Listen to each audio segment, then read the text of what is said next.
Hey guys, good morning, happy Monday.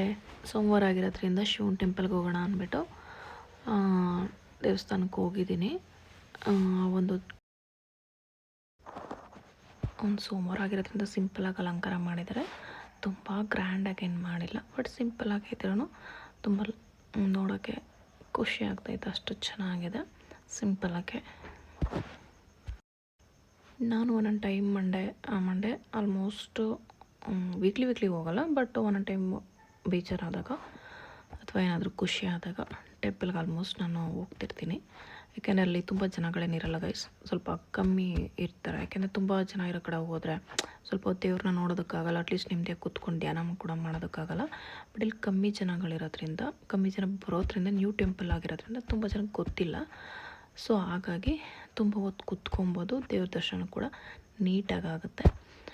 And ಸ್ವಲ್ಪ ಮನಸ್ಸಿಗೆ ನೆಮ್ಮದಿ ಅಂತಲೂ ಅನಿಸುತ್ತೆ. ಒಂದು ರೌಂಡ್ ಪ್ರದಕ್ಷಿಣೆ ಬಂದುಬಿಟ್ಟು ಕೂತ್ಕೊಂಡು ನಾನು ಸ್ವಲ್ಪ ದೇವ್ರ ಧ್ಯಾನ ಮಾಡಿ ಅಲ್ಲಿಂದ ಹೊರಟೆ. ಈ ಒಂದು ಶಿವನ ಟೆಂಪಲಲ್ಲೇ ಶಿವಂದಿದೆ ಮತ್ತು ಹೆಣ್ದೇವ್ರದ್ದಿದೆ, ಆ್ಯಂಡ್ ಗಣೇಶ ಇದೆ, ಮತ್ತು ಆಂಜನೇಯದಿದೆ, ಮತ್ತು ಸುಬ್ರಹ್ಮಣ್ಯ, ಇಷ್ಟು ಇದೆ ಗೈಸ್. ಈ ಒಂದು ಟೆಂಪಲ್ಗೆ ನೀವು ಒಂದು ಸಲ ವಿಸಿಟ್ ಮಾಡಿ. ಈ ಒಂದು ಟೆಂಪಲ್ ಅಂಜನನಗರಲ್ಲಿದೆ, ವಿಸಿಟ್ ಮಾಡಿ. ಆ್ಯಂಡ್ ಈ ಒಂದು ಟೆಂಪಲ್ ಒಂದು ನ್ಯೂ ಟೆಂಪಲ್, ಆಲ್ಮೋಸ್ಟ್ ಈ ಒಂದು 3 years ಆಗಿರ್ಬೋದೇನೋ ಅಂತ ಅನ್ಕೊತೀನಿ ಗೈಸ್. ಬಟ್ ಚೆನ್ನಾಗಿದೆ, ಬಟ್ ಕ್ರೌಡ್ ಕಮ್ಮಿ ಇರುತ್ತೆ. ಆಲ್ಮೋಸ್ಟ್ ಇಲ್ಲಿ ಬಂದರೆ ಸ್ವಲ್ಪ ಹೊತ್ತು ಫ್ರೀಯಾಗಿ ಕೂತ್ಕೊಬೋದು.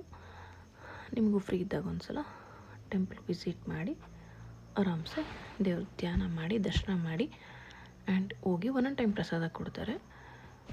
Okay, thank you for watching.